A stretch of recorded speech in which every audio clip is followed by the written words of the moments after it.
Muy buenos días a todos.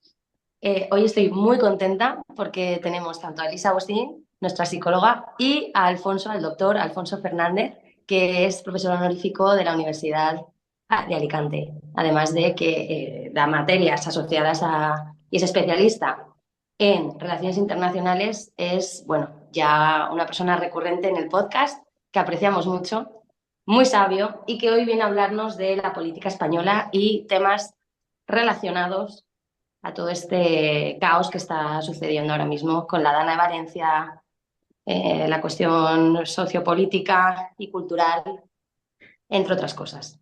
Entonces, Alfonso, Elisa, os doy la palabra. Podemos empezar, si queréis, por nociones de política general. Ujú. Como... Yo primero daros las buenas tardes, agradeceros la invitación y a vuestra disposición para que comentemos efectivamente situaciones de política nacional en clave de catástrofe, por desgracia, y también en términos generales, que también podemos hablar un poco del sistema político español y, bueno, carencias, evoluciones, hacia dónde van, cómo se van desvirtuando determinadas cuestiones, corrientes, en fin, podemos hablar de lo que queramos. Lo primero de todo, Alfonso, realmente España, el sistema político español, ¿cuál es su estructura básica? Sí, nociones generales para que todos estemos al tanto. España está definida como una monarquía parlamentaria en la Constitución española. España es un Estado de corte occidental que basa todo su ordenamiento jurídico en una Constitución. La Constitución española data de 1978 y es una Constitución de las llamadas rígidas, es decir, aquellas cuya reforma constitucional requieren de un proceso muy costoso en el tiempo y que requiere de mayorías cualificadas en las Cortes, tanto en el Congreso como en el Senado, en función de qué tipo de artículos se quisieran suprimir o enmendar o modificar. La Constitución española se divide en dos partes. Una parte dogmática, es decir, donde aparecen los dogmas de la Constitución, y una parte orgánica en la que se desarrollan cuestiones que tienen que ver, entre otras cosas, con la distribución territorial del poder. En la parte dogmática, en el artículo primero, se establece cuál es la definición de España como Estado, como entidad política. Bien, y el artículo primero de la Constitución dice que España se constituye en un Estado social y democrático de derecho, que propugna como valores superiores de su ordenamiento jurídico la libertad, la justicia, la igualdad y el pluralismo político. Entonces, ahí ya la Constitución nos está definiendo qué es España. Lógicamente, estamos ante un régimen de los llamados democráticos, dentro de lo que se podría establecer dentro de la cuarta ola, tercera, cuarta ola democrática. Pero realmente es un término muy desvirtuado, el término de la democracia. ¿Por qué? Porque realmente en España los principales actores políticos no son elegidos por los españoles. Nosotros tenemos una separación de poderes tradicional, clásica, la típica que estableció Montesquieu a finales del siglo XVIII. Bueno, pues España queda definida, como entidad política, queda definida en el artículo primero de la Constitución española, que data de 1978, y esto tiene un componente histórico que ya presenta ciertos anacronismos. En el artículo primero, punto 1, se define España como un Estado social y democrático de derecho que propugna como valores superiores de su ordenamiento jurídico la libertad, la justicia, la igualdad y el pluralismo político. Es decir, ya se nos está dando una entidad política y es algo que coincide con la mayoría de los estados que nos acompañan, tanto en la Unión Europea como países desarrollados como puedan ser Estados Unidos, Australia, Gran Bretaña, o, en fin, muchas constituciones. Por desgracia, no así con lo que ocurre en muchos países de Hispanoamérica, que tienen unas constituciones mucho más laxas en cuanto a lo que tiene que ver, pues, precisamente con la detención del poder. No digo ostentación, digo detención del poder. La Constitución española se divide en dos partes. Su articulado tiene 169 artículos y se divide en dos partes. Hay una parte dogmática donde se establecen los dogmas, donde aparece el catálogo de derechos y libertades y obligaciones de los españoles, y después hay una parte orgánica. ¿Qué ocurre? La Constitución española es una constitución rígida en el sentido de que la reforma constitucional, dependiendo de si queremos modificar, suprimir o añadir artículos en la parte dogmática, es muy compleja, es muy difícil porque requiere de mayorías cualificadas en ambas cámaras, requiere de un plebiscito del pueblo español mediante referéndum, requiere nueva aprobación, se suspenden las cámaras, tiene que haber votación de ambas cámaras y después una nueva aprobación por parte de ambas cámaras con mayorías cualificadas. con lo cual el proceso de reforma constitucional en la parte dogmática es muy complejo. La Ujú, parte orgánica no es tan rígida, es un poquito más laxa, pero claro, la parte mollar, por así decirlo, de la Constitución, donde se establecen los principios rectores de la Constitución, donde se establecen los principios dogmáticos, pues esa requiere de un consenso político que, por desgracia, hoy en día y con la política española actual sería complicadísimo conseguir, ujú. precisamente por la heterogeneidad que presentan ahora ambas cámaras. Nos Y definimos, sí, no, perdón, no te quería cortar. no, decía, nos definimos como un sistema democrático, pero realmente España, o mejor dicho, el término democracia queda ya muy desvirtuado. Si entendemos la democracia como poder del pueblo para Ujú, decidir sobre sus cuestiones, eso es algo que en España desde luego no pasa. No pasa en España ni pasa en prácticamente ninguno de los países desarrollados. Más bien habría que hablar de un sistema representativo. ¿Vale? ujú, Nosotros elegimos representantes, el pueblo español es el que tiene los poderes del Estado, pero no los ejerce. ujú, Dice la Constitución que, que del pueblo español emanan los poderes del Estado. ujú, Hay que entender que en la Constitución el término Estado es polisémico. En algunos artículos, Estado es equivalente a toda la nación, a todos los ciudadanos, a todos los españoles, ujú, mientras que en otros artículos la Constitución se refiere al Estado como el conjunto de administraciones, órganos, estructuras burocráticas que hacen, instituciones. que digamos, que controlan el funcionamiento del país. Sí. Entonces, esto es uno de los mayores errores que tiene la Constitución, que tiene varios, pero uno de ellos es este, porque, claro, tú no le puedes dar al mismo término significados distintos en función del artículo que estés leyendo. ¿Vale? Entonces, ¿qué ocurre? Pues que ahí tenemos una contradicción. Después hay artículos que entre sí también son contradictorios. Es decir, el artículo 14, por ejemplo, establece la igualdad ante la ley sin que pueda Ujú. haber discriminación por ningún tipo de cuestión, ya sea edad, sexo, raza, en fin, las que conocemos todos, cuando después la propia Constitución establece una serie de condicionantes específicos para determinados colectivos, que tienen una especial protección. Por ejemplo, Sí, en el artículo 39 se da especial protección a las madres, es decir, a las mujeres que tienen hijos. hijos, claro. Con lo cual, ahí estamos ya presentando una clara Discriminación positiva. contradicción. Una Claro, contradicción interna, claro. efectivamente, el artículo 49 que habla de la discapacidad, pues establece en su articulado específico claramente una diferencia con aquellas mujeres o menores de edad con discapacidad. Bueno, pues si tenemos una doble discriminación por razón de sexo y por razón de edad. Es decir, que existen contradicciones dentro de la Constitución. ¿Qué ocurre? Pues que la Constitución por sí sola no nos sirve para poder establecer los mecanismos de convivencia dentro de nuestro país, de nuestra nación. Para eso son necesarios después, por eso existe un Tribunal Constitucional, que es el que responde o el que a través de sus sentencias pues establece hay dos tipos de sentencias por parte del Tribunal Constitucional. Las llamadas cuestiones de inconstitucionalidad, que establecen los poderes públicos, que tienen que ver pues peleas entre comunidades autónomas, entre el Estado central y alguna autonomía, pues problemas de distribución del poder, de competencias que hay compartidas o no compartidas. Bueno, pues esto a través de las cuestiones de inconstitucionalidad las resuelve el Tribunal Constitucional. Y después los ciudadanos también, cuando podemos ver conculcados cualquiera de nuestros derechos, sobre todo esa parte dogmática que tiene que ver fundamentalmente con el título primero, que es el de los derechos y libertades de los españoles, pues nosotros también podemos acudir al Tribunal Constitucional como entidad persona, como persona física o jurídica. Y entonces el Tribunal Constitucional lo que resuelve son los recursos de amparo. Pedimos amparo al Tribunal Constitucional porque pensamos que los poderes públicos han conculcado un derecho fundamental. Ujú, Bien, esa es la forma de actuar. ¿Qué ocurre? Que todas las sentencias del Tribunal Constitucional, bien sean por recursos de constitucionalidad o por recurso de amparo, además de que forman jurisprudencia, se adendan a la Constitución. Luego, la Constitución no son solamente los 169 artículos, sino son los 169 artículos y toda la relación de sentencias del Tribunal Constitucional. Ujú. Por eso hay tanto interés ahora mismo por parte de este gobierno de poder controlar al Tribunal Constitucional, ¿Y porque no lo de sus controlan ya? sentencias, esas sentencias sientan jurisprudencia. ¿Y no lo controlan ya? Yo pensaba que sí. A ver, para eso teníamos que ver lo que digo, que cuando decimos que el pueblo español no elige prácticamente a ninguno de los actores políticos Ujú, más importantes de España, si tenemos en cuenta que en España pues, reside una separación de poderes tradicional, como la que definió Montesquieu, realmente no es que tengamos una separación de poderes tal cual. No significa que haya tres poderes totalmente separados. Lo que ujú, existe es un sistema de check and balance donde cada uno de los poderes tiene una serie de mecanismos para controlar al resto. Por poner un ejemplo, ¿cómo controla el poder legislativo a los otros dos poderes? Pues hay dos maneras.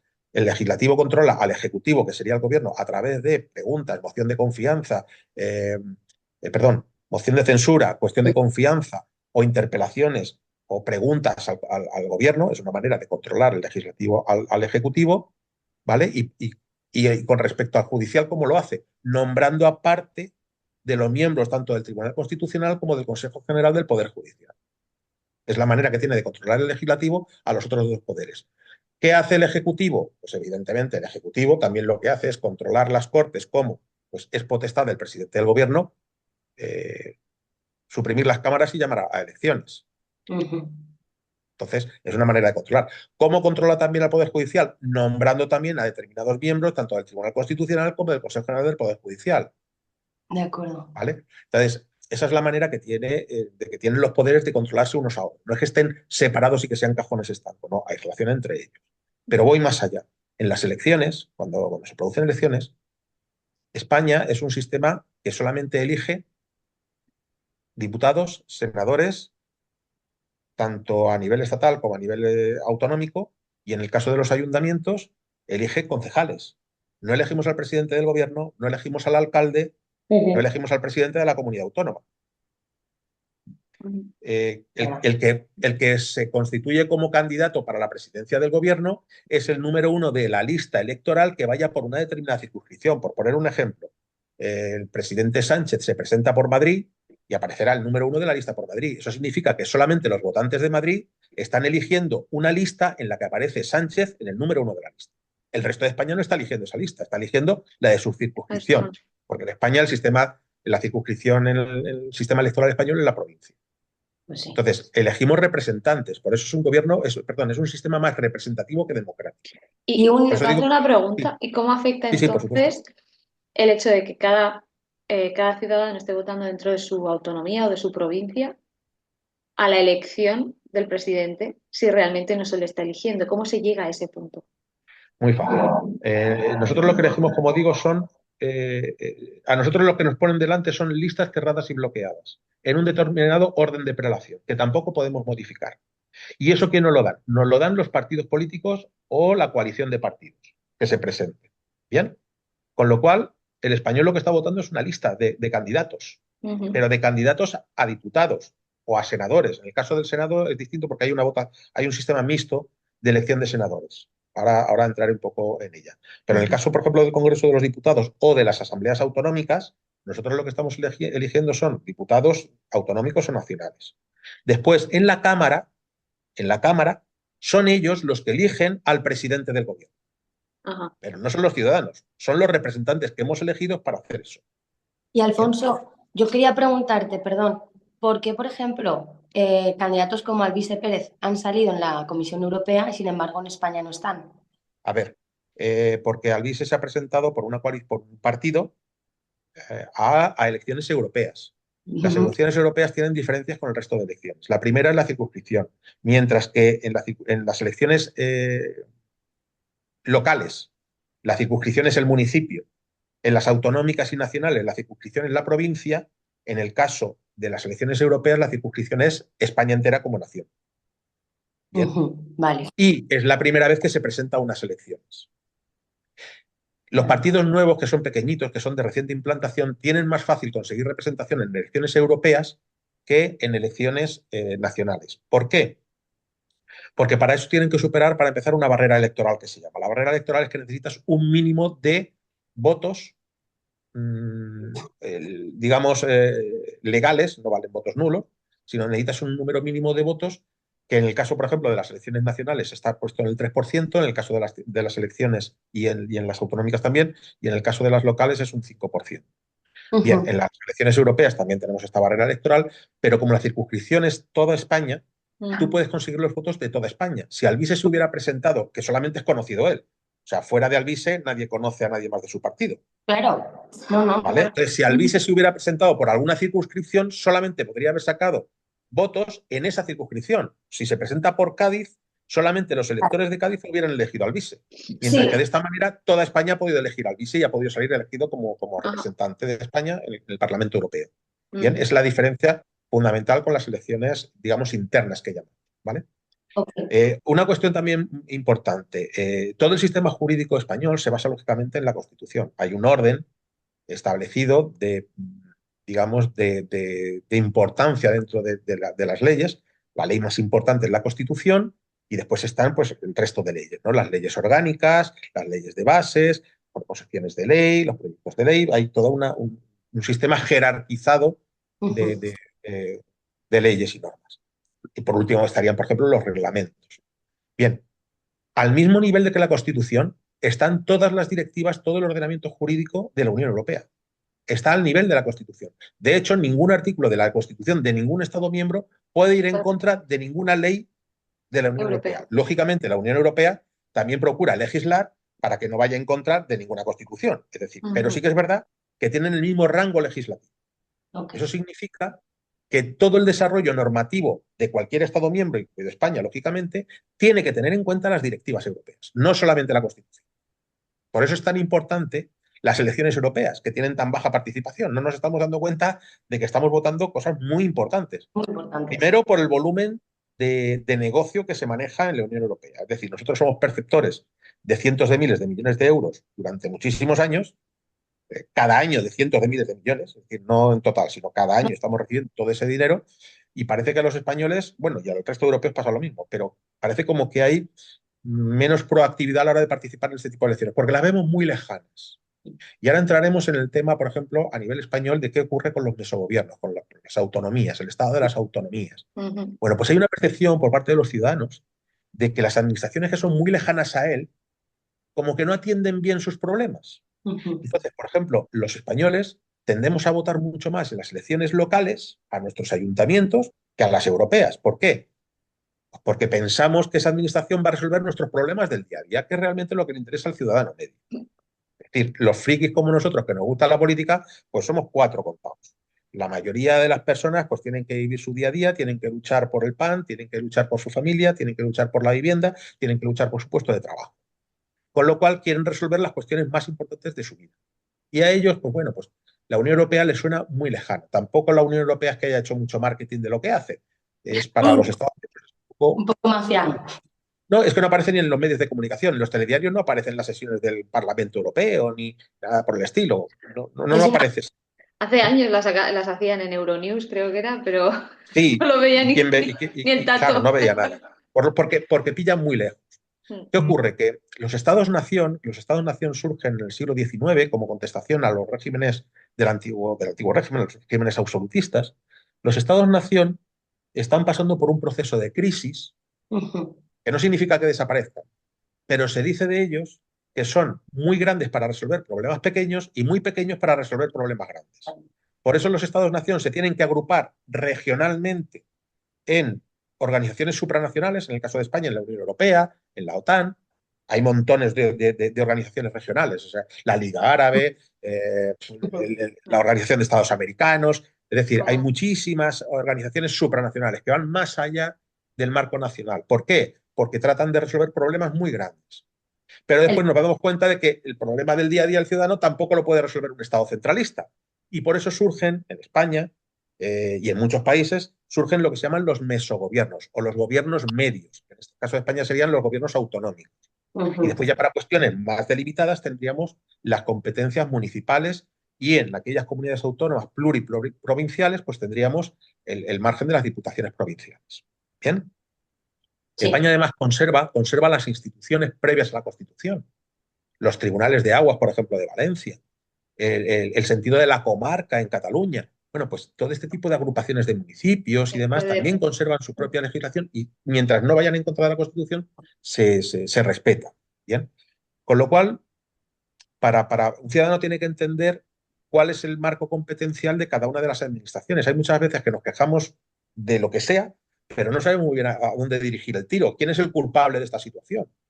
Entonces hay que tener en cuenta que en España tenemos, por un lado, a nivel más bajo sería el gobierno de tu municipio, que sería tu alcaldía y tus concejales, la junta de gobierno de tu municipio, Lo que decía antes, los españoles tampoco eligen alcalde, eligen concejales y son los concejales los que eligen al alcalde.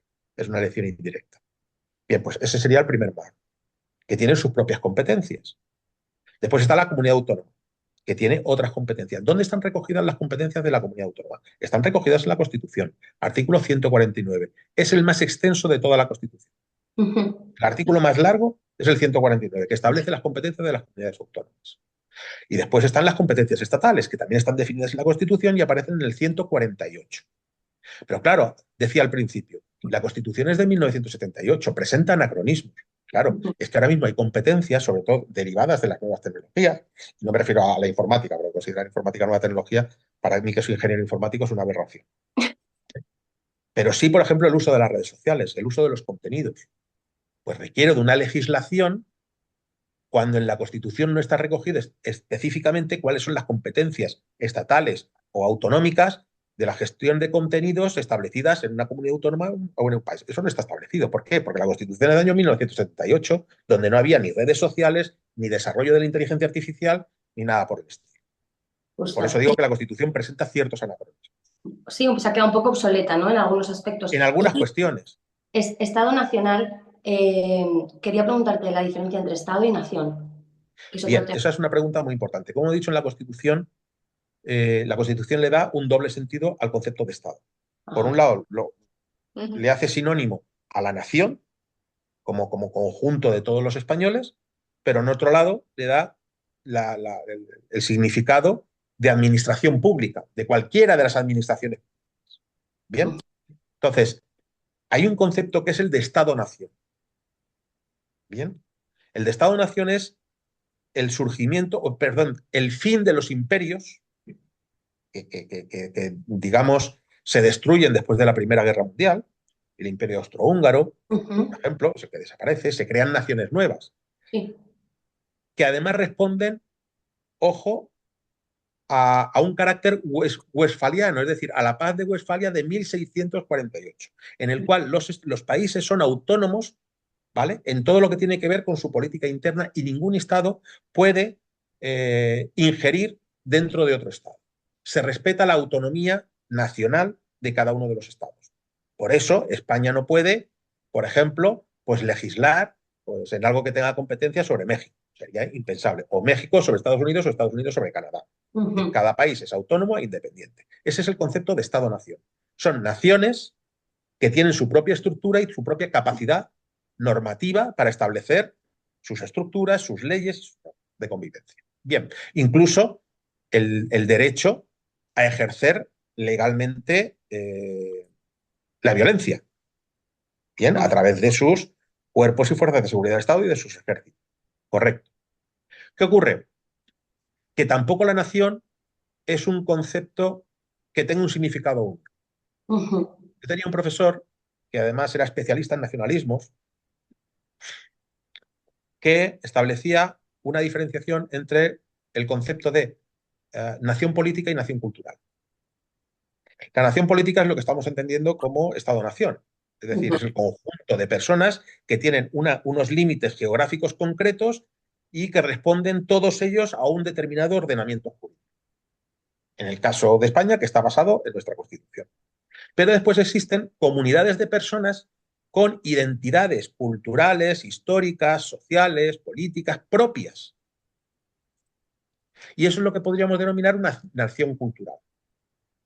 Bien, en España ocurre esto. O sea, España no es como Francia. Francia es la población francesa es relativamente homogénea, con excepción de Córcega, que tiene, pues bueno, la singularidad de que es una isla. Bien, y por supuesto de las colonias que todavía quedan bajo circunscripción francesa. Si saltamos eso y nos centramos solamente en lo que es Francia, Francia es el ejemplo paradigmático de un Estado centralista, que no tiene mucha distribución del poder y que no tiene excesivas estructuras intermedias.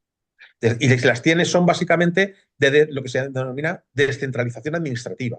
Es Ujú. decir, no tienen competencias propias, sino que son los que ejercen pues, determinadas competencias pues, a Porque, nivel local o a nivel claro. regional o provincial, pero no tienen capacidad normativa propia. En España eso no ocurre. En España tenemos por un lado la Constitución, como hemos hablado, y después las autonomías tienen lo que se denominan sus propios estatutos de autonomía. Estos estatutos de autonomía no fueron automáticos. La Constitución data de 1978. El último estado de autonomía fue el de Madrid, que fue del año 1983. Es decir, cuando se define la Constitución, ni están definidas las comunidades autónomas, ni estaban definidas las transferencias que se iban a hacer de las comunidades autónomas, ni siquiera ni composición ni nada. ¿Cómo se formaron las comunidades autónomas? Pues se formaron básicamente a una identidad cultural común, a excepción de Madrid. Madrid es un caso particular. ¿Por qué? Porque es la capital de la nación. Madrid es el mejor. ¿Qué ocurre? Que nadie quería la provincia de Madrid dentro de su propia comunidad autónoma. Madrid intentó estar dentro de Castilla-León y no quisieron. Quiso estar dentro de Castilla-La Mancha y no quisieron. Con lo cual es que o se constituía como comunidad autónoma uniprovincial o estaba fuera, o se creaba como en México lo que es el Distrito Federal. Ocurre Ese lo es mismo otro con Washington. que quería preguntar. ¿Realmente es más eficiente el sistema que tenemos aquí en México o Estados Unidos con el presidente, un sistema más de Presidencialista. presidencialismo Sí. o la democracia y el sistema parlamentario que tenemos en España? ¿Qué es lo más eficiente? Y si nos puedes hacer un pequeño resumen Sí. también de Mira, cómo... por ejemplo, hay mucho debate en España sobre monarquía, república y demás. Digo, por poner el ejemplo de España. La forma de gobierno responde también a cuestiones culturales e históricas y a las características endógenas de la nación, características internas de España. Por ejemplo, si tú a mí me preguntas si yo soy monárquico o republicano, yo no soy ni republicano ni monárquico. Yo lo que digo es que cada nación en cada momento histórico tiene una forma de gobierno o una forma de Estado, mejor dicho, idónea.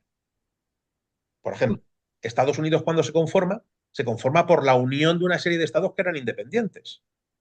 Pero es una población cohesionada que tiene unos símbolos nacionales intocables que todo el mundo respeta y puede permitirse el lujo de ser una república de Estados Unidos, y ahora hablaremos de los tipos de república, porque hay diferentes tipos. Porque en el debate de España, república, monarquía, muchos dicen, yo soy republicano. ¿Qué tipo de república? Porque Claro, no, yo distingo tres tipos, claro, es que la yo gente distingo tres tipos de república. confunde la orientación política con el sistema político. O sea, Claro, una puedes cosa tener un es la sistema forma de... republicano con con un republicano de derechas, como ha ocurrido en Francia. Y aquí se asocia Es que la corriente esto política tiene con... que ver, claro, esto tiene que ver más con la forma del Estado y la forma del gobierno. Claro. Nosotros tenemos tres formas de Estado tradicionales, que es la república, la monarquía y la dictadura. Ahora, la monarquía puede ser parlamentaria, puede ser absolutista, puede ser como queramos. ¿Por qué? Porque de eso va a depender qué competencias pueda tener la jefatura del Estado, qué competencias puede tener la jefatura del gobierno o qué competencias pueden tener las asambleas o los parlamentos. Por ejemplo, Alemania, todos conocemos al canciller de Alemania, lo que en España sería el presidente del gobierno, pero muy pocos conocen a quién es el canciller. O sea, quién es el presidente de la República Alemana. ¿Vale? En Francia lo que existe es una dualidad, es una bicefalia. ¿Por qué? Porque las competencias del presidente de la República tiene sus competencias propias definidas por su constitución y el jefe del gobierno tiene las suyas. Con lo cual ahí existe un proceso de bicefalia que en el momento de las elecciones son o enfrentadas en el caso de que cualquiera de las dos cabezas se presenten por partidos distintos, o cohabitación, que se llama cuando coincide en el partido tanto la presidencia de la República como la presidencia del gobierno. Y después tenemos el sistema presidencialista de Estados Unidos, donde el presidente de la nación tiene muchos poderes. Entonces, cuando llega el debate a España de república-monarquía, nadie de los republicanos es capaz de definir qué tipo de república quiere. Si quiere muchos poderes para el presidente de la república, si quiere un modelo más francés con una bicefalia, o si queremos un sistema alemán donde simplemente tenemos, pues como pasa con la monarquía española, pues un presidente que es meramente representativo, pero no tiene poderes ejecutivos ninguno. Es un Ni el rey de símbolo. España ni el Ese sería presidente en de este Alemania. caso el rey, a lo mejor. Efectivamente. Entonces, ¿cuál es el mejor? No existe uno mejor, existe el más idóneo. Ponía el ejemplo de Estados Unidos. Estados Unidos, ¿cómo se forma? Como país, como nación. Se forma por la unión de estados que eran independientes. Además, cada estado tiene su propia constitución. Y por poner el ejemplo más extremo, hay estados en Estados Unidos que tienen pena de muerte y otros que no. La constitución de los Estados Unidos, que engloba a todos los estados, tiene una hoja. Y después le empezaron a meter enmiendas. Porque, claro, resultaba anacrónica, pero la Constitución española cabe en una hoja. O sea, la americana. La Constitución española, sin embargo, tiene 169 artículos. Y el 148 y el 149, que definen las competencias del Estado central y de las autonomías, pues son los más largos de la Constitución. El 149 todavía más largo que el 148. Hablaba del término competencias. ¿Qué son las competencias? Es lo que puede hacer una administración en el ámbito de su actuación. Bien, existen competencias que son propias, es decir, que solamente esa administración puede hacer, y después hay competencias que se llaman compartidas. Por ejemplo, la vivienda en España, que es un problema nacional. Pues los planes de ordenación urbana, o sea, el disponer de suelo para poder edificar, es una competencia compartida entre los ayuntamientos y las comunidades autónomas. Es decir, un ayuntamiento por sí mismo no puede establecer un plan de ordenamiento urbano para sacar suelo para que se pueda edificar y ofrecer vivienda pública o privada, da igual, para ofrecer vivienda. Él solo no puede hacer. Necesita la aprobación de la otra administración, que en este caso sería la comunidad autónoma. Eso es un ejemplo de competencia compartida. Un ejemplo de competencia propia, pues, por ejemplo, a nivel nacional sería la Seguridad Social, o sería el Ejército, o la UME. Un estado de emergencia, como ahora en Valencia. Ni siquiera depende del Estado central, esa depende concretamente del presidente del gobierno. La UME depende del presidente del gobierno. Es una parte del Ejército que no responde dentro de la jerarquía normal del Ejército, que termina respondiendo ante el capitán general, que sería el rey. ¿Vale? Sino que depende directamente del presidente del gobierno, ni siquiera del gobierno. Ojo con este dato. Ojo con este dato. Es que esto es importante. El gobierno es un órgano que se llama colegiado. Colegiado.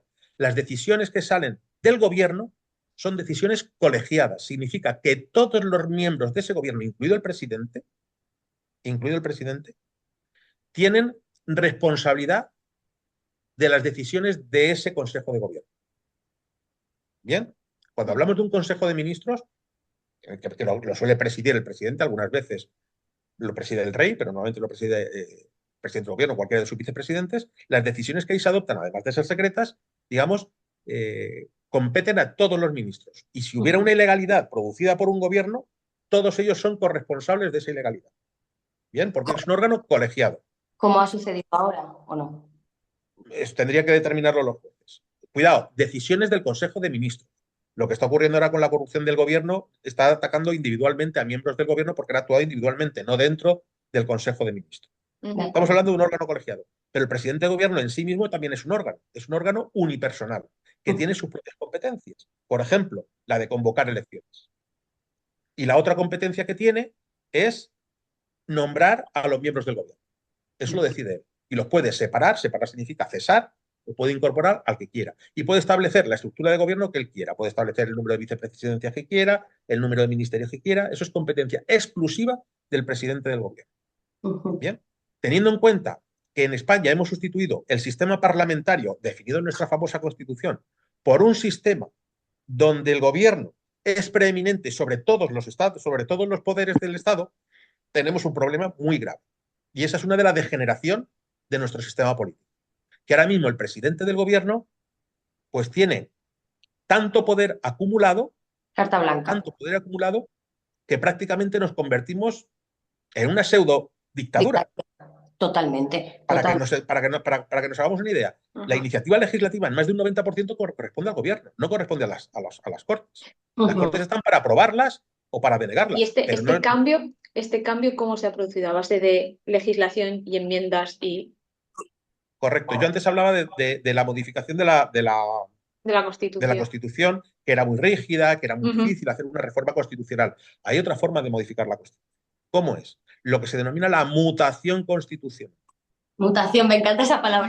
Nos encanta esa palabra a las dos. Se llama así. Es decir, la Constitución cambia bien por reforma constitucional, bien por mutación constitucional. Significa que lo que no está escrito o lo que hay que dilucidar de la Constitución, a través del desarrollo normativo, bien por sentencias de los tribunales, tanto Supremo como Constitucional, o de los Tribunales Superiores de Justicia de las comunidades autónomas, cuyas sentencias son jurisprudencia, ¿vale? Significa que lo que ya está ahí sentenciado se considera ya norma hacia futuro, ¿bien?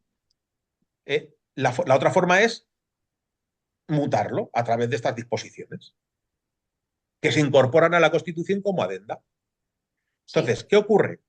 que decimos, en principio, el poder legislativo es el que legisla, corresponde al Parlamento, a las Cortes, así está definido en la Constitución. Sin embargo, el 90% de la iniciativa legislativa está correspondiendo al gobierno. Si el gobierno controla las dos cámaras, controla su poder, que es el Ejecutivo, que tiene además la potestad reglamentaria de hacer los reglamentos, y controla las Cortes. Pero si controlas las Cortes, ambas Cortes, y controlas el gobierno, también estás controlando los principales tribunales de justicia. Con lo cual, de facto, tienes acumulado todo el poder. Decía antes, que se me olvidaba, perdona, que estábamos hablando de la UME y lo ligaba al tema del órgano del presidente del gobierno. Como te decía, tenía esas dos competencias únicas: convocar elecciones y nombrar a los miembros del gobierno. Bueno, pues Zapatero, porque sí, por mutación constitucional, decidió que parte del ejército iba a responder de él, no del Consejo de Ministros, sino de él personalmente, del presidente del gobierno. Con lo cual, el presidente del gobierno es el jefe supremo de la UME y es el que decide él, bajo su criterio, qué tiene que hacer la UME. Evidentemente, lo que hace se apoya en las estructuras militares. No es tan... O sea, una cosa es que sea pretencioso a la hora de acumular poder y otra cosa es que sepa qué hacer con él. Es decir, para eso se apoya No sé qué es peor, y demás. porque tenerlo y no saber utilizarlo. No, o sea, al final, pues, ¿quién decide cuántos miembros de la UME van a cubrir determinados, como ha ocurrido ahora en Valencia, en La Habana? Los famosos 500 miembros de la UME que fueron. ¿Quién lo decide? Lo decide el presidente del gobierno.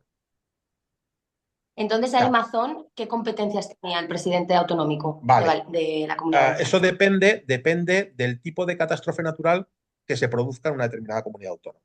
¿Vale? En el caso de lo que ha ocurrido en España, porque nos centramos en la Comunidad Autónoma Valenciana, pero hay que recordar que en Castilla-La Mancha han muerto 7 personas. Además, exacto. Sí. Además, pero es que además resulta que como catástrofe natural también se ha considerado a Cataluña. ¿Qué ocurre? En el momento que entra más de una comunidad autónoma, es decir, que sufre esas consecuencias catastróficas, consecuencia de una catástrofe natural, automáticamente tiene que aparecer el nivel 3 de emergencia. El nivel 3 de emergencia implica que es la administración central la que tiene que coger el toro por los cuernos y distribuir los recursos. ¿Por qué? Porque aunque Mazón tuviera su ámbito de competencia, por ejemplo, no podría entrar en Castilla-La Mancha con los recursos propios hacia Castilla-La Mancha. Claro. Algo obvio. O sea, más allá del estado 2 o el estado 3, el simple hecho de que la catástrofe natural haya acogido a más de una comunidad autónoma automáticamente provoca que sea un estado 3 de emergencia. ¿Y eso automáticamente provoca que es el Estado central el que tiene los recursos necesarios para poder adoptar decisiones para paliar las consecuencias de esa catástrofe en todas las comunidades autónomas.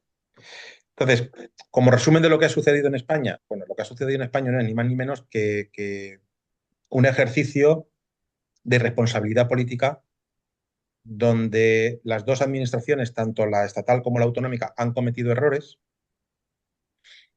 pero donde si tuviéramos que establecer un porcentaje de responsabilidad, un 90% o un 95% le corresponde al Consejo de Ministros y un 5% a la comunidad autónoma. ¿Por qué? Por lo que digo, había que movilizar recursos que no son propios, había que movilizar al ejército, había que movilizar a protección civil, había que movilizar a servicios de emergencia, que con los recursos propios de la comunidad autónoma no se solventaban. ¿Te puedes creer? La delegación del gobierno, Ajá. Que es la responsable de la seguridad en cada una de las comunidades autónomas, Ajá. En aquellas que sean uniprovinciales, pues es la delegada del gobierno, y en las comunidades autónomas pluriprovinciales existe una delegación del gobierno y por cada provincia un subdelegado del gobierno. Tiene competencias exclusivas sobre seguridad. ¿Qué ocurre? Que es una delegación del gobierno, dependen del gobierno. De hecho, son personas nombradas por el gobierno. Es la representación del gobierno en esas provincias y en esas comunidades autónomas. Y tienen competencia exclusiva sobre la seguridad. Sobre la seguridad significa sobre la Policía Nacional. Bien, la Policía Nacional de Alicante y de Castellón no fueron movilizadas para ayudar a la Policía Valenciana. Y eso es responsabilidad de la delegación del gobierno. ¿Y por qué la delegada del gobierno no intervino? No intervino por una sencilla razón. Porque la orden del gobierno desde Madrid fue no hacer nada. Cuando era su responsabilidad, puesto que la DANA afectó a más de una comunidad autónoma.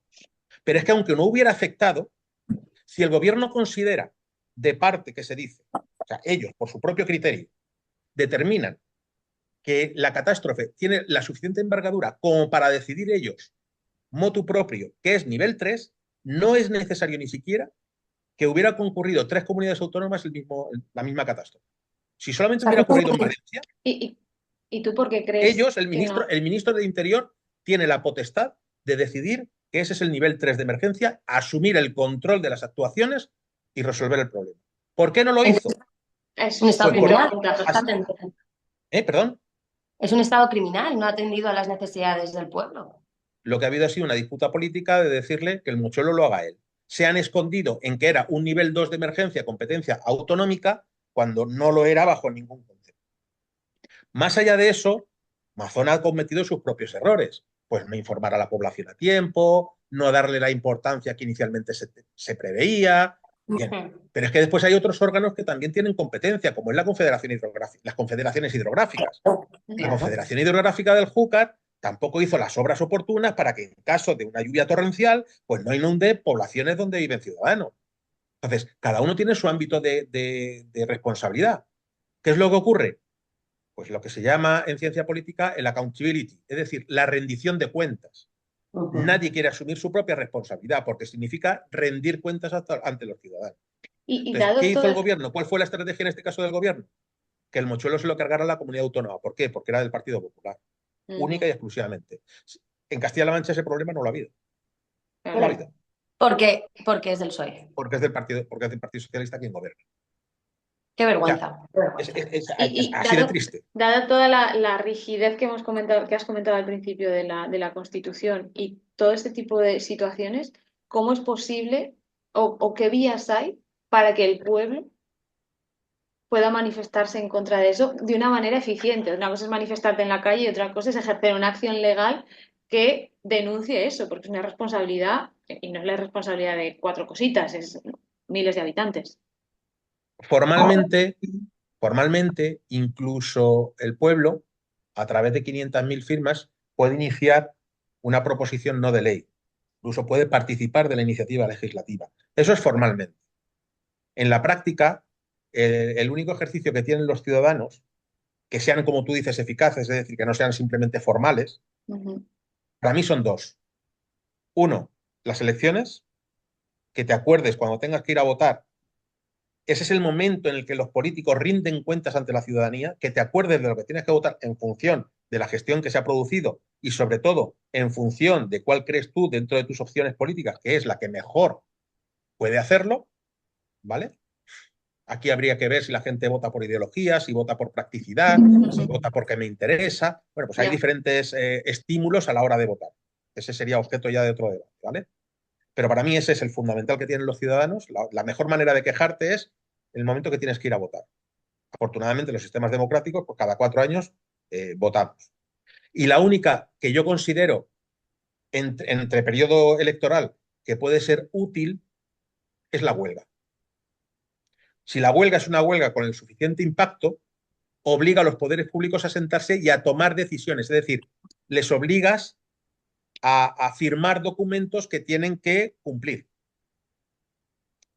O sea, no Esto una de manifestación, una huelga. una manifestación es, como digo yo, son alaracas. Es, pues bueno, pues bien, Hambre es de como hoy, cuando, Que se entere es alguien como que los no se había mítines. enterado. Claro, es como los Pero, mítines. Pues sí, tener mucha gente en un mítin, pues es algo, pues tal. Los debates, pues muy bien, tienen su importancia, pero relativa.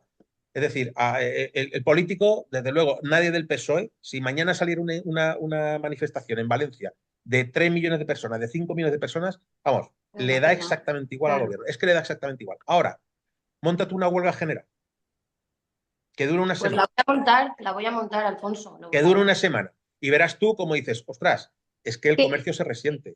claro, Es que resulta que, qué puntos son los que pueden afectar más al gobierno? Porque a lo mejor el agricultor hace su huelga, que pero paralices, que paralices la economía. Tú ¿y paralizas la cómo? economía. ¿Cómo Mira, la ¿cómo lo paralizan? cómo lo hacen los controladores aéreos? Llegan determinadas fechas en las que se ponen de huelga. Coinciden curiosamente en las épocas de Navidad, de Semana Santa, en los puentes. Los controladores aéreos se ponen de huelga. ¿Qué es lo que hacen los transportistas? No reparten y tiran Pero tiran el problema, lo la que yo mercancía. quería evitar es que las pymes, las pequeñas empresas, sufran Claro, todavía más. Exacto, Evidentemente. porque ¿Cuál es si el tiro problema? El claro, si problema tiro de la la huelga, mercancía, afecto al pequeño empresario que está evidentemente, el que problema no de la sabe ni huelga cómo es salir. ese. Pero claro, cuando tú estás en poblaciones donde las pymes ahora mismo no pueden trabajar porque están inundadas, Claro, ahí, por supuesto. O sea, ahí hay claro, que salir toda la Generalitat, hay que salir todo el mundo a apoyar a Valencia. Y hay lo un que... elemento, hay un elemento fundamental. Cuando se hace perdón, una huelga, hay dos vertientes. El Ujú. trabajador no cobra el día que está de huelga. Pero el Eso es autónomo verdad. pierde Pero dinero.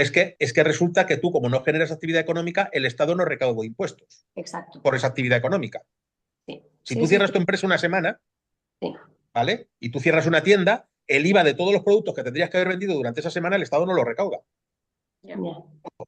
Que las huelgas no solamente tienen un impacto negativo en la economía del trabajador, también tienen un impacto negativo en las cuentas del Estado.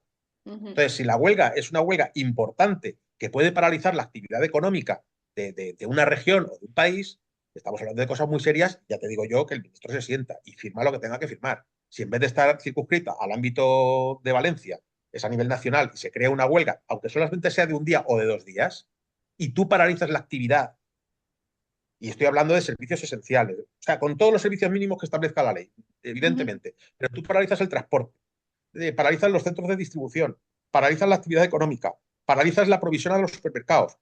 Si tú eso lo haces durante 1 o 2 días, el gobierno se sienta contigo a negociar. El problema es con quién se tiene que sentar. Ahí. ¿Quién es el portavoz? O sea, ¿quién es el que se... Porque de un lado lo tenemos claro, el gobierno, y del otro lado, ¿quién es el que se sienta? ¿Quién es el portavoz de los damnificados? Ujú. En principio deberían ser los presidentes de las comunidades autónomas afectadas. Deberían de Ah, ser. pero si son amigos Pero eso de implicaría fulanito que son o de... ellos los que tienen que montar la huelga y eso no va a ocurrir. No, claro. Claro. Entonces, cuando son colectivos, tema de los controladores, pues se puede sentar el ministro del ramo, se sienta, o el secretario de Estado Sí, correspondiente o se el- sienta, pues con los sindicatos. Pues perfecto, vale. Pero en Lo, el lo- caso de una huelga general es muy complicado. ¿Quién lo puede hacer? Los sindicatos lo pueden hacer, son los que normalmente establecen la huelga general. Las que ha habido en España siempre han sido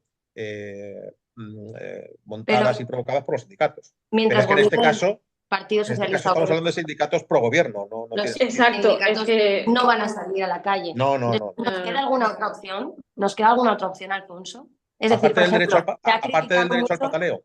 se ha criticado mucho al rey porque hay gente que piensa que era competencia del monarca Vale, sacar a las fuerzas del Estado. ¿Puedes vale. aclarar este punto también? Sí, Porque perfectamente. yo me he cansado ya de debatir esto.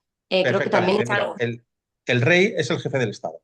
Como Exacto. decía en España, como decía antes, en España el sistema que tenemos es una monarquía parlamentaria. Hay una monarquía porque hay un rey, pero digamos que existe, en principio, sobre el papel, existe una preeminencia legislativa. Las cortes son las soberanas, la representación del pueblo. Reside en las cortes españolas. Aunque hemos visto que por mutación es el gobierno el que controla o el que acumula la mayor cantidad de poder. Bien. ¿Qué ocurre con el rey? El rey tiene la más alta representación del Estado. El que España tenga una monarquía significa que está fuera de la lucha política. No tiene que estar pendiente de las próximas elecciones. Le da igual quién sea el presidente del gobierno, si es de un partido o si es de otro. ¿Qué ocurre? ¿Por qué eso es bueno para España? Por dos motivos. Uno, mantiene, es la cara visible frente a otros estados, frente a otros países.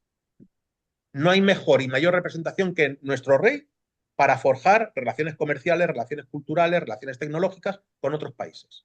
¿Por qué? Porque el resto de países saben que es una monarquía y que están hablando con alguien que no está en la pelea política. O sea, no solamente para los españoles, es que para afuera también se nos ve así. Una Y persona es que el está símbolo de fuera. unidad, ¿no? El símbolo al final del Y esa es pueblo la español. segunda parte. Esa es la segunda parte. España no está sobrada de símbolos compartidos por todos. Hemos visto que en Estados Unidos, por ejemplo, la bandera, el himno, pues eso sale todos los días. Mano en el pecho, todo este tipo de cosas. En España, salvo la selección española de fútbol y alguna otra pequeña selección mala de baloncesto en algunas determinadas Rafa ocasiones, Nadal, Esto Rafa iba a Nadal. sí, es decir. que, y ni eso, ya ni Rafa. No, porque ya Porque ya está. como Rafa tiene una determinada idea política, ya los de izquierda ya se están encargando de qué tal. Pasa lo mismo que con Carlos Alcaraz. Como Carlos Alcaraz resulta que ha dicho tal cosa, pues ya no. Y Marc como Márquez. Rafa es del Real Madrid, pues ya tampoco me gusta. Porque es que en España, ahora hablaré un momentito de cuáles son las escisiones de hacia dónde va España políticamente. Que ese es para mí, Ideología. ese para mí es el problema más grave de España, el más grave de todo. Bien, pues como os decía, el rey mantiene la representación. ¿Qué ocurre? Hay un artículo en la Constitución, el artículo 64, que habla del refrendo del rey, que significa que el rey solamente tiene autonomía para nombrar a los miembros de la Casa Real. Él decide quién es el secretario del rey, el secretario de la reina, ¿vale? Y maneja a su discreción lo que viene, las aportaciones de los presupuestos generales del Estado a la corona. Él distribuye libremente entre la reina, las infantas, lo que el Estado le da dentro de los presupuestos. Si el presupuesto de la corona es, imagínate, de 24 millones de euros, cada año, por poner un ejemplo, que está más o menos por ahí, es la de las monarquías más baratas del mundo, pues resulta que el rey distribuye esos 24 millones entre todos los miembros, no solamente de la familia real, sino de la Casa Real. Hay que pagar a los miembros de la Casa Real. Y él es el que nombra a todos los miembros de la Casa Real. Esas son sus dos únicas competencias. Cualquier otra acción política tiene que estar refrendada por el presidente del gobierno. No en el tema de la DAN. ¿Cuántas veces hemos visto que es el nombramiento de un primer ministro o de un nuevo presidente del gobierno en un país? El que vaya al rey o no vaya depende de lo que diga el presidente del gobierno. Y hemos visto, por ejemplo, que ha habido investiduras de presidentes del gobierno donde el rey no ha podido ir. ¿Por qué? Porque el presidente del gobierno no le ha dejado. No es porque quiera el presidente, no es porque quiera o no quiera el rey, es que no le ha dejado. Cuando ahora México, la presidenta de México, exige explicaciones al rey, una aberración histórica, pero bueno, para que se retracte o para que pida perdón por los supuestos aberraciones hechas por el Imperio Español en la época de lo que ellos llaman las colonias, que no fueron colonias, porque es que está todo mal dicho, pero bueno, da igual. Se lo pide al rey, es la presidenta. Es que me peleo con todo el mundo. Alfonso, tienes que venir a México a poner orden. Dios mío, no, hay historiadores en México muy buenos. Sí. El caso de Zunzunegui, por ejemplo, que lo está explicando perfectamente. El otro día vi yo un rey por ahí que uno decía si tú vas a colonizar no montas universidades, no montas iglesias. Pásame bibliografía porque aquí no entienden esto. No, pero es que, o sea, vamos a ver. Si queréis, ahora hago un receso sobre el tema por cerrar el tema del rey. Sí. Lo que decía, el artículo 64 de la Constitución aparece el refrendo del rey, que significa que todas las decisiones del rey, todas las acciones del rey, tienen que estar refrendadas por el presidente del gobierno. Significa que la responsabilidad de esa acción recae sobre el presidente del gobierno. El rey es inviolable, no está sujeto a las leyes. El responsable legal del rey es el presidente del gobierno. Por eso es el presidente del gobierno el que le dice al rey lo que tiene o lo que no tiene que hacer. ¿Bien? Otra cosa es que nuestra corona, la monarquía que tiene sus antecesores y sus sucesores dentro de lo que es la familia Borbón, está diseñada, preparada, formada para mantener esa alta representación de España fuera de España y también dentro de España. Es decir, cuando los reyes han ido a Valencia, lo han ido representando a todos los españoles. ¿Bien? Que se quedaron apoyando al pueblo, escuchando. Eso ya es una cuestión. Perdona, ahí tengo que hacer un inciso. También se quedó Mazón, porque parece que los únicos que se quedaron fueron los reyes. Lo que habría que decir es que el único que se fue fue la rata del presidente. Exactamente. Total. Ese fue el primero que se fue. De acuerdo. En el último en llegar. Además, es curioso porque dicen, mire, es que le están pegando un palo. Pues claro, se tenía que ir por su seguridad. Aún recuerdo cuando a Mariano Rajoy, un tío le metió un sopapo, un guantazo en toda la cara y no vi a Rajoy metiéndose en un coche y huyendo a su casa. Se quedó allí y aguantando el tipo con las gafas rotas. Lo que ha traído la política española. Una herida en la cara. Con lo cual, ya puestos a comparar situaciones, sería y ahora la censura, la moción de censura que ha propuesto Vox, ¿crees que tiene algún futuro? No tiene visos de salir adelante. Es imposible. ¿Por qué? Porque ahora mismo hay un acomodo en las minorías. El Estado ahora mismo se está soportando por minorías. Son minorías disjuntas, unos son de izquierdas, otros son de derechas, unos son independentistas, otros no lo son, unos son más nacionalistas. Es lo que denominamos el gobierno Frankenstein. ¿Vale? Es muy cómodo, porque ellos saben que si hay elecciones mañana, va a ganar una coalición de Partido Popular y Vox. Con lo cual, todos los que ahora mismo tienen donde rascar, no tendrían mañana donde rascar. Cuando vemos ahora esos órdagos que suelta Podemos, pues no voy a firmar los presupuestos o la ley de Hacienda, no la voy a firmar hasta que no se mantenga el impuesto a las eléctricas. Pues mira, esos órdagos no sirven para nada porque tú sabes que entonces habría que llegar a una convocatoria de elecciones y Podemos desaparecería del arco político. Ya para empezar. Con lo cual no les interesa mucho que haya elecciones anticipadas, porque saben que se van del arco político, no tendrían representación. Y un Es, gobierno de es PP una más Vox, pantomima. evidentemente, no les daría la libertad que tendrían pues, o sea, Bildu, los partidos secesionistas como Esquerra Republicana, es decir, todo este tipo de partidos pues lo tendrían muy complicado y desde luego no tendrían el protagonismo político que están teniendo ahora. Con lo A mí me cual, encantaría, ellos discutirán mucho entre ellos, pero no se van a ir, no van a convocar elecciones anticipadas. Tienen un objetivo no, superior común. me Efectivamente, que es encantaría mantenerse en el poder, Eso. en el mantenerse en poder. el poder, Me ¿vale? encantaría volver y hacer otro podcast y que nos expliques la agenda de cada uno de los partidos, porque creo que mucha gente no es consciente de lo que vota a Sí, veces. sí, sí, sí, sí. Y eso es un Yo quería, miedo ideológico sí, que tengo. O sea, es lo que a mí más me asusta, ver la mira, falta de pensamiento crítico y de criterio que Pero tiene la gente. esto lleva ocurriendo en este país siempre. O sea, Sí, pero se si está mi familia manifestando fue ahora del Real mira, Madrid, yo seré del Real como Madrid. Y si mi el familia fue iceberg. del Barça, yo seré del Barça. Y en política te No, pasa es lo que yo cuento. no estoy mismo. de acuerdo en eso. No, no. No, Y Esto solo es digo lo que que la pasa. punta. Digo que esto es lo que pasa. No que yo esté Vamos a de ver, acuerdo. hay una cuestión ahí grave. Vamos a ver, desde el año 2015, y hay Ujú. ejemplos, ¿eh? Yo puedo decir, oye, miraros una serie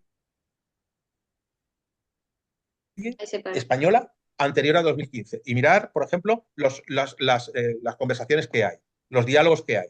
Se habla de maricas, se habla de muchísimas cosas antes del 2015. Del 2015 al 2024 no han pasado ni 10 años y en España lo que hay es un sistema que se llama de clivages.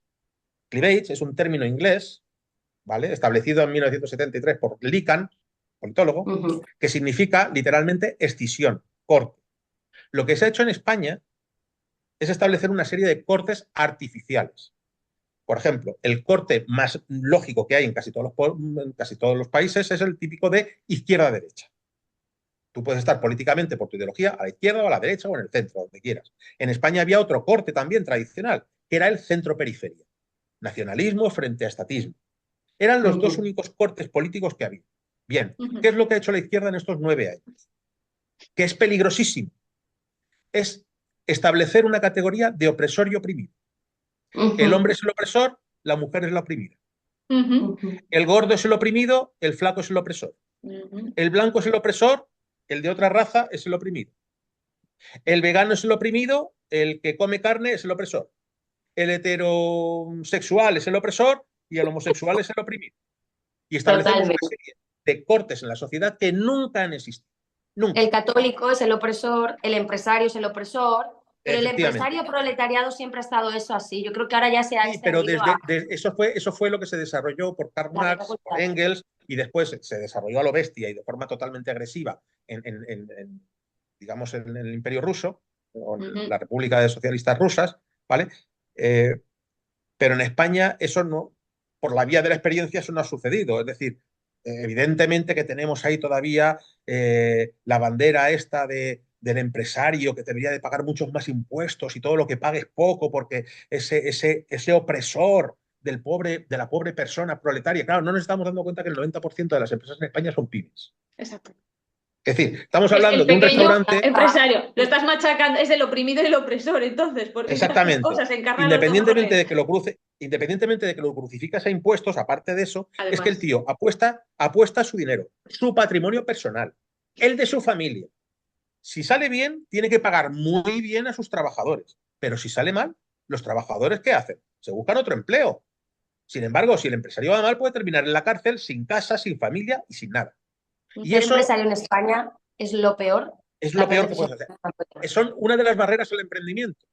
Por eso, por desgracia, los titulados superiores de España, su primera previsión es Es dónde salir puedo hacer fuera. unas oposiciones. Porque no O hay salir trabajos fuera del país. O sea, hay o una salir fuga fuera de del país. cerebros. ¿Qué es lo que hay? Hay muchísima barrera al emprendimiento en España.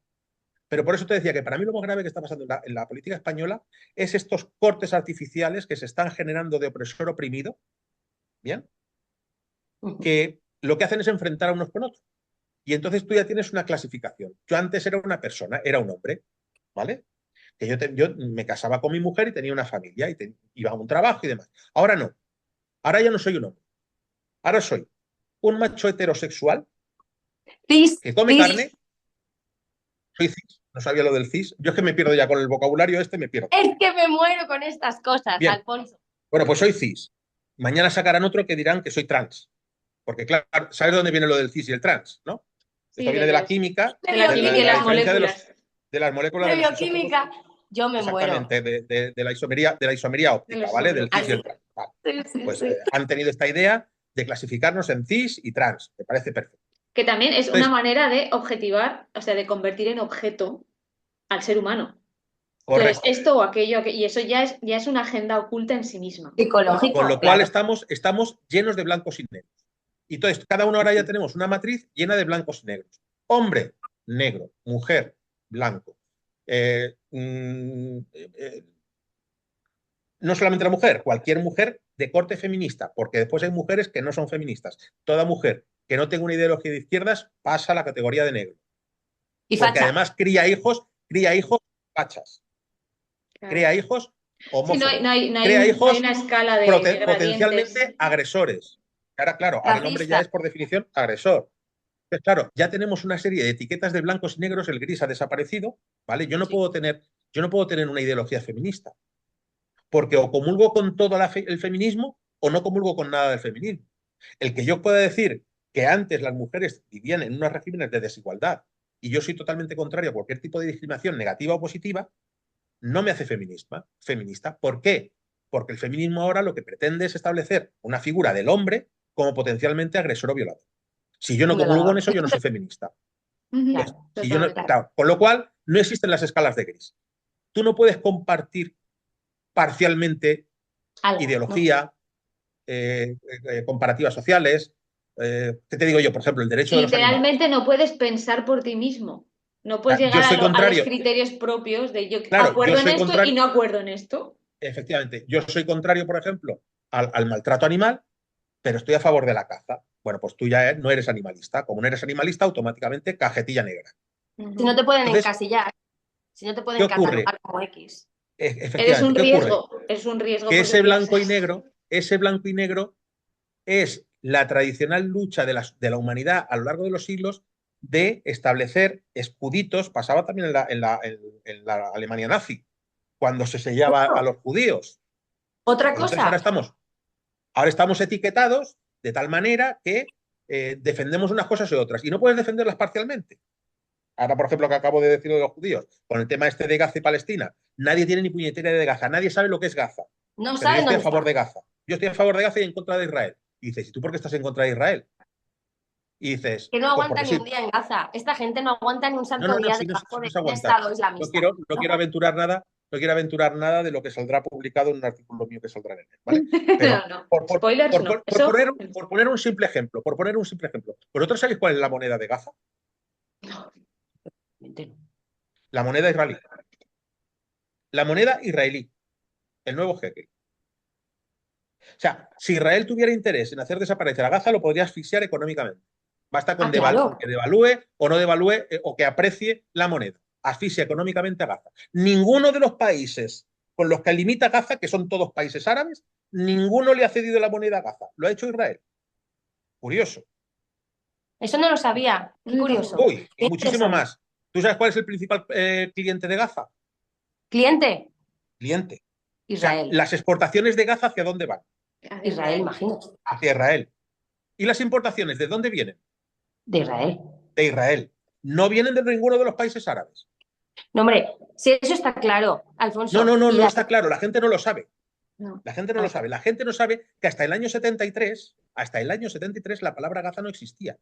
De hecho, no No, existía claro, ni siquiera la palabra Palestina tampoco existía. tampoco. Es que No, lo que si había se era lo solo inventan, interés. si los de la izquierda son fanáticos de inventarse los neologismos. El otro día no sé qué me dijeron, que dije ya, hasta aquí, hasta aquí. Fascismo capilar, ahora resulta. Eh, Fascista capilar, me ¿Y eso? dijeron. ¿Eso es que te Ah, pues depilas o que no te depilas? No entiendo nada. Es que no sé qué es eso. Mira, los eh, neologismos, mira, eh, por ejemplo, estamos hablando ahora, antes estábamos poniendo el ejemplo unas cosas. del ejemplo de la relación entre México y España ahora bastante deteriorada. Hay Sí, unos intereses que se basan en una ideología política concreta, que es la ideología woke, ¿vale? Que establece que ahora los antiguos países que fueron colonialistas, pues tienen que pedir perdón. Claro, hay que hacer una reflexión. La primera reflexión es que todos tenemos un tronco común, un sitio común de los que hemos nacido toda España. Todas las razas, perdón, todos los países, todas las razas, todas las personas provienen de un tronco común. Y está en África. ¿Qué significa? Que nadie llegó a América. No hay indígenas americanos. Eso no existe. América fue colonizada. Todos los países. Totalmente. Y antes que los incas, los mayas, los aztecas, tal, había otras tribus. Y antes que esos había otros. Y antes de esos había otros. Los indígenas norteamericanos, los famosos indios, indígenas indios, tampoco fueron los primeros en llegar. Así es. España no coloniza Estados Unidos. España no coloniza México. O sea, no lo coloniza, porque el factor de colonia requiere, pues por ejemplo, ¿quién es el primero que llega a América? No es Colón, lo sabemos todos. Podemos hablar de que fueron los vikingos, pero los vikingos realmente, aunque fueran los primeros en llegar, ¿qué hicieron los vikingos cuando llegaron? Cogieron lo que tuvieron que coger, se volvieron y ya no regresaron más. ¿Quién es el que establece las primeras estructuras económicas, sociales, educativas, culturales en Los América? españoles. Son los españoles. Por eso decimos que descubrimos, o sea, que América fue descubierta por los españoles. Pero no porque llegáramos primero, sino porque fuimos los primeros en regresar. Y la cuestión de colonizar entiendo que también hubiese sido, se puede emplear cuando tú lo que haces es eliminar la raza o la población previa. Y eso no hicimos. No solamente eso. La colonización No, digo que además tú, tendrías que asumir eso. Es que es más que eso. La colonización significa que tú vas a un sitio distinto del que es tu país y extraes sus recursos para llevártelos de ahí y hacerlos propios.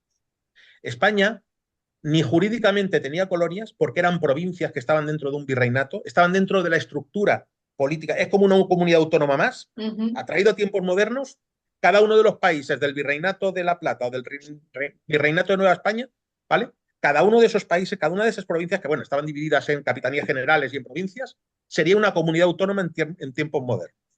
Y estaban dentro del ordenamiento jurídico. Los indígenas tenían toda la misma protección jurídica que cualquier español, porque se regían bajo el mismo régimen jurídico. Pero es que además había un mandato real, porque lógicamente estaban gobernando los reyes católicos, que era una monarquía absolutista, había un mandato real para favorecer el mestizaje, cosa que no ocurre en el resto de colonias. Como sabéis, blancos y negros no se podían juntar. No se podían juntar ni en un autobús, ni en un puesto de trabajo, ni en un cuarto de baño, no se podían juntar en ningún lado. España, desde el siglo XV, favorece el mestizaje. Con lo cual, el carácter que tiene España es el de permanencia, no es el de ir a una colonia a extraer lo que me interesa y me vengo, sino que por eso establece hospitales, por eso establece escuelas, por eso establece iglesias, por eso establece universidades, por eso establece gramáticas. La primera gramática formal del mundo es la gramática española. La segunda es el náhuatl. La segunda gramática formal del mundo es el náhuatl, que es anterior a los mayas, a los incas y a los aztecas. Sí. Cuando estos llegaron ya había una gramática. Es apasionante. Por esto lo que quiero decir es que existe una intención política de desvirtuar la historia. En España está pasando exactamente lo mismo, ¿eh?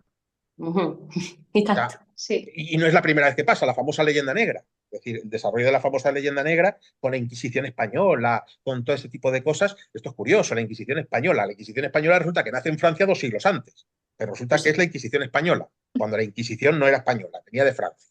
Pero es que había Inquisición en Inglaterra, había Inquisición en Holanda, había Inquisición en lo que hoy podríamos llamar, bueno, lo que era Prusia. Sí, había Inquisición en muchísimos sitios, pero hablamos de la Inquisición española, la famosa leyenda negra.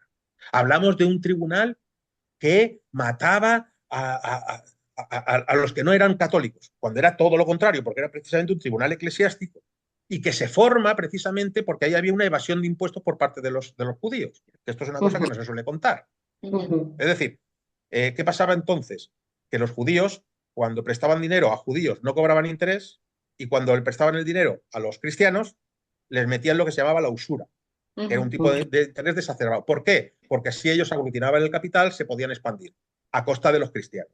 Los reyes católicos, ¿qué hacen? Establecen un impuesto para los que no son cristianos. Si tú a este le estás cobrando la usura, yo te meto a ti un impuesto. ¿Qué hacían entonces? decir que no eran judíos para evitar el pago de impuestos. Y decir, no, no, es que yo soy cristiano.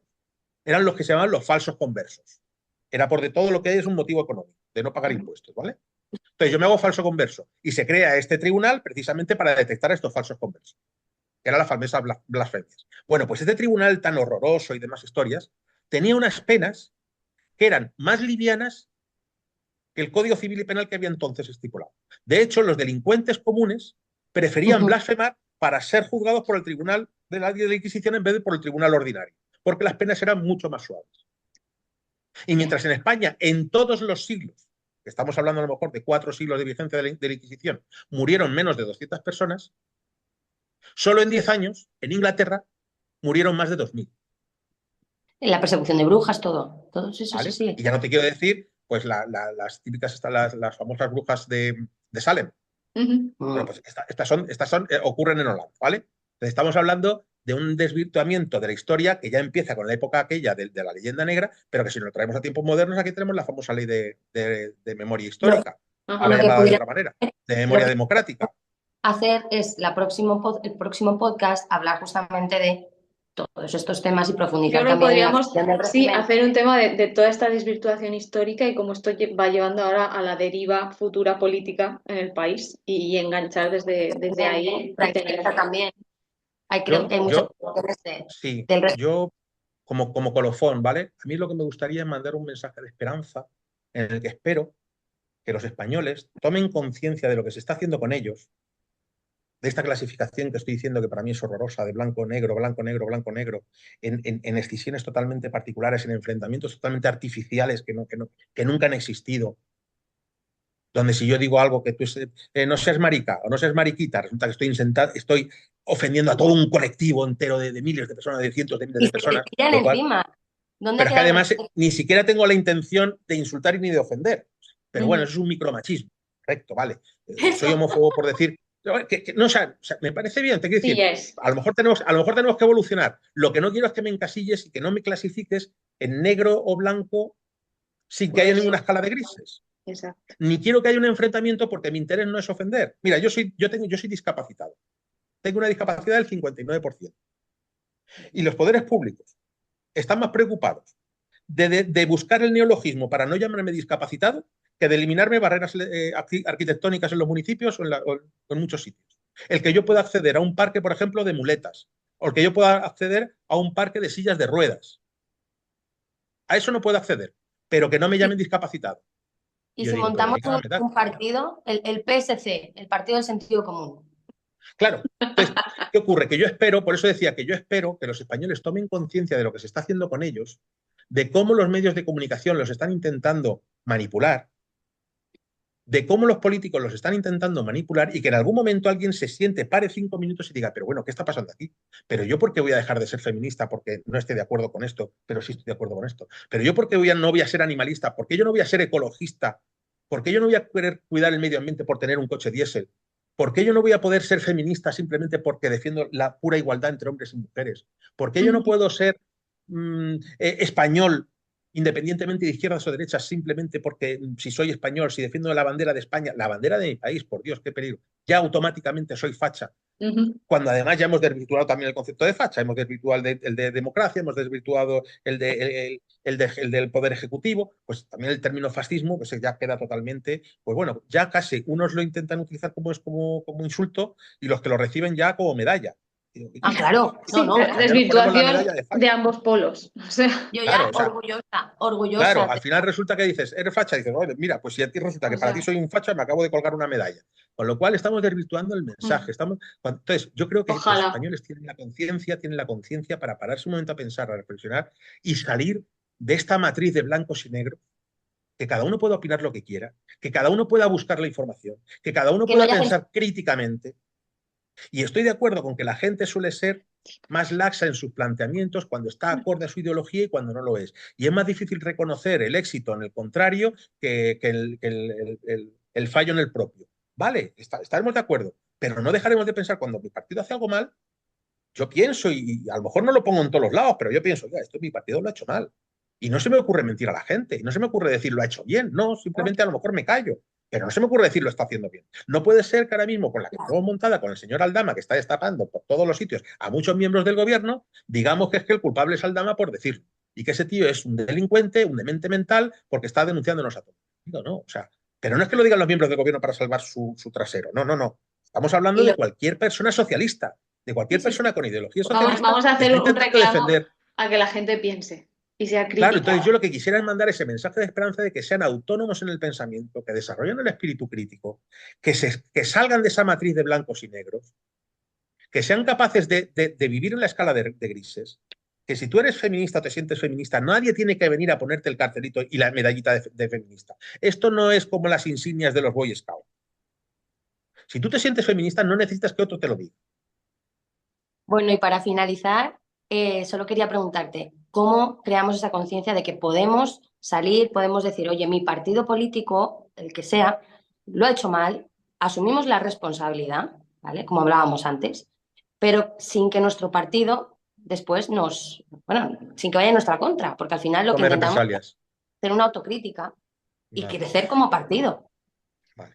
Bueno, yo lo primero que tengo que decir es que España es un país que tiene poca participación política. Es decir, Ujú. muy poca gente está afiliada a un partido o es simpatizante de un partido. ¿Vale? Es nuestra idiosincrasia. Para la gente que sí que participa, que es un agente activo dentro de la política, ¿vale? Eh, sí se puede, cuando tú ves algo que no te gusta dentro de tu partido o alguien que tiene responsabilidades de gobierno está haciendo algo que no es acorde a lo que tú crees que se debiera hacer o acorde a tu ideología y demás, hay instrumentos, hay elementos para poder hacer esto. Yo te puedo hablar Ujú. del caso del Partido Popular, que lo conozco. Yo llevo desde el año 1999 como miembro del Comité Ejecutivo del Partido Popular, tanto a nivel local en San Lorenzo del Escorial como a nivel de la Comunidad de Madrid. ¿Bien? Ujú. Eh, ¿Qué ocurre? Yo como miembro del Comité Ejecutivo tengo mis reuniones dentro del Comité Ejecutivo. En nuestro caso, en San Lorenzo del Escorial, la alcaldesa es la alcaldesa del Partido Popular. Con lo cual, cuando Ujú. tenemos nuestras reuniones, pues lógicamente hablamos de política municipal, de cómo van las cosas, cosas que vamos a hacer, cosas que no vamos a hacer, se debaten ideas, podríamos hacer esto, podríamos hacer esto. Si yo disiento de alguna de las ideas o de alguna de las propuestas, yo lo comunico. Y yo digo, esto no me parece bien. Eso sí, lo tengo que argumentar. Con lo cual, ¿qué es lo que se hace? Lo que se hace es que internamente sí hay un debate de qué hacer y qué no hacer y cuál es la mejor forma de hacerlo. Y una vez que se ha tomado la decisión, por responsabilidad política, lógicamente te pones al lado o detrás de tu líder. Y si ya se ha debatido internamente y tu idea no ha prosperado por lo que sea, porque también estamos en un sistema democrático y tú crees que eres el único que piensa así, la mayoría piensa de otra manera, pues tienes que aceptar las decisiones de la mayoría. Y yo a partir de Ujú. ahí, esté de acuerdo o no esté de acuerdo, estaré detrás de lo que diga mi alcaldesa y defenderé lo que diga mi alcaldesa. También, eso sí, Ujú.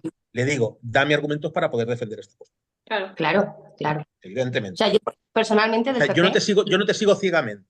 No porque seas vale. la alcaldesa, No, te voy a seguir negociemos. ciegamente. No, Claro. ¿Qué piensas tú? ¿Qué efectivamente. pienso yo? Y llegamos a un acuerdo, obviamente. Oye, Sí, sí, sí. ahora mismo, por ejemplo, en San Lorenzo del Escorial hay un debate sobre tal cosa y hay gente que no está de acuerdo en cómo hemos hecho esto, ¿vale? Pues vamos a hacer esto otro. Pues yo creo que no, que deberíamos hacer esto. Y esto se discute en el ámbito del comité ejecutivo. Ya.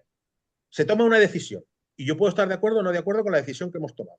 Si estoy de acuerdo, perfecto, porque ya lo hemos debatido. Y si no estoy de acuerdo, necesito que me des argumentos, porque cuando cualquier persona, cualquier ciudadano venga a mí porque me tiene identificado como uno de los miembros de ese comité ejecutivo y sabe que tengo, lógicamente, línea directa con la alcaldesa y viene a Ujú. quejarse, yo necesito argumentos para poder explicarle a ese ciudadano por qué se están haciendo las cosas. Porque la persona normalmente, al no entender por qué se hacen las cosas, suele tomar veredictos que pueden estar equivocados porque no tienen la información, lógicamente. Claro. Y este es un problema también de muchos líderes, que no saben comunicar muy bien el por qué toman determinadas decisiones. El ejemplo más típico en todos los municipios de España va a ser el impuesto a las basuras. Pues los alcaldes tienen que explicar por qué van a subir un 100, un 150 o un 200% el impuesto de la tasa de basura. Sí. Una tasa municipal que ahora se ha subido. Explica por qué lo vas a hacer, porque si no lo explicas, la gente lo que va a decir es, vaya ayuntamiento que quiere clavarnos impuestos y yo soy del Partido Popular y ellos me están diciendo por un lado que bajamos impuestos, pero resulta que por otro me los suben. Pues explica qué es lo que está pasando y que eso es un impuesto donde la mayor parte de la subida viene como consecuencia de la gente 20-30 y es el gobierno el que nos obliga a subir los impuestos. Explícalo. Y yo quería los próximos podcasts, Y yo creo que nos perdona, podríamos perdona, reunir cada perdona, semana. para cerrar el tema, lo que te decía, yo soy miembro de un comité ejecutivo, pero ¿qué ocurre a aquella Sí. persona que no lo es? ¿Cómo puede hacerlo? Lógicamente, todos los partidos políticos tienen a nivel local tienen sus webs, tienen sus fórmulas para comunicarte con ellos. Puedes pedir una reunión con tu concejal, puedes pedir una reunión con el alcalde. En ciudades grandes esto evidentemente es más difícil, pero tienen las juntas de distrito, con lo cual tú te puedes acercar a tu político más cercano y comunicarle, oye, no estoy de acuerdo con esto que se está haciendo, hay que argumentarlo. Él te va a dar las razones de por qué se está haciendo y posiblemente con toda la información ahora entiendas por qué se ha tomado esa decisión. Pero puede ocurrir que aún así no estés de acuerdo, lo tendrás que argumentar. Y esta gente tomará en cuenta esa decisión, no crees que cae en saco roto, en saco roto. Con lo cual, cualquier ciudadano se puede acercar al partido que más se acerca a su ideología y preguntar o establecer cuestiones que puedan ser de su interés de cómo mejorar dentro del partido internamente y más si hay responsabilidades de ello. Con lo cual yo animaría sin que haya sin que haya represalias. Tú como ciudadano, aunque seas militante o no seas militante, yo ahora cojo y digo, mira, yo no soy militante, pero soy cercano al Partido Popular, o a PSOE, o al partido que sea. Y si soy militante, con mayor motivo. Me acerco al concejal o la junta de distrito que me corresponda. Quiero tener una reunión con él. Tienes una reunión. Mira, yo que quiero hablar del programa de fiestas de mi pueblo o de mi ciudad. Creo que no se ha tenido en cuenta la variedad cultural, y él te dará que la todo el mundo puede. Pueden ser 1000 razones. Y ahora con esta información que recibes estarás de acuerdo o aún no. Oiga, pues aún así no estoy de acuerdo, porque resulta que siempre estamos cogiendo no sé, artistas de tal arte, siempre cantantes, no hemos puesto ninguna cosa para niños o de teatro o tal. No, pues tú lo argumentas. Y entonces ellos lo asumirán y lo recogerán. Bueno, es decir, que eso sí que se hace. O sea, en ese sentido sí que tengo que animar a la población a que sea más partícipe. El problema es que hay muy poca participación ciudadana en ese caso. Después nos gusta quejarnos, sí, pero derecho al quizá pataleo sí que lo por ejercemos lo que bien. decías antes, ¿no? Que creemos que eso está muy lejos y que no tenemos acceso o tal. Eso es. Y tenemos estructuras más cercanas que sí que tienen acceso. Mi alcaldesa tiene reuniones con la comunidad autónoma y la comunidad autónoma tiene reuniones a nivel nacional. Por lo tanto, para cerrar, claro que pueden llegar. ¿un mensaje que le dirías a cualquier persona a pie de calle o a mí Sí. para que seamos más proactivos? Una frase que me digas, participa, o sea, mánchate las manos, habla, piensa, ¿qué nos dirías? Lo primero, piensa autónomamente. Ten ideas. ¿Quieres protestar? Puedes protestar. ¿Quieres proponer? Puedes proponer. ¿Quieres criticar? Puedes criticar. Intenta siempre que la crítica sea constructiva. Destruir un muro es muy fácil. Construirlo es más complicado. Si tú hay algo que no funciona, denúncialo. Pero propon también cómo debería de funcionar, que ayudará al político. Participa, pero antes de participar, previamente busca la información, desarrolla tu espíritu crítico y sobre todo sé libre. Sé libre. Y para ser libre necesitas contrastar esa información, necesitas no ser manipulado ni por medios de comunicación, ni por políticos, ni por nadie, ni siquiera de tu propio partido. Sé autónomo en tu pensamiento, porque si ya le ponemos barreras a la opinión y barreras al pensamiento, automáticamente dejaremos de ser un Estado libre. Y en el momento en que un Estado pierde la libertad, está condenado al fracaso, colapsa. Si los ciudadanos de un país no son libres, ese Estado colapsa. Es un Estado fallido. Y que es el tenemos que caso de luchar contra eso.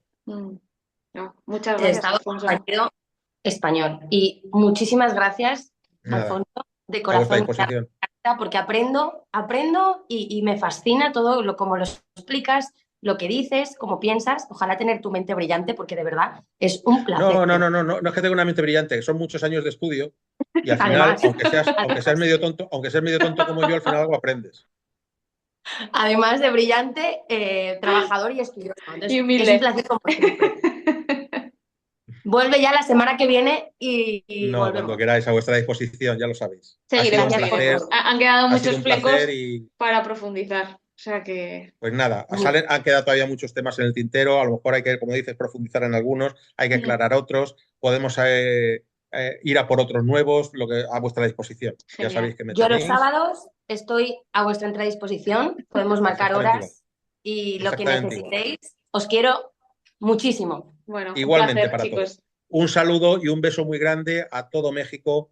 De verdad que esta disensión o esta distensión que hay ahora mismo entre mexicanos y españoles, por favor, que sea a nivel político, pero que entre nosotros de verdad siempre nos hemos considerado hermanos, hemos considerado a los mexicanos siempre hermanos. Los mexicanos que viven en España viven felices, viven con nosotros, están perfectamente integrados y queremos que esto sea así.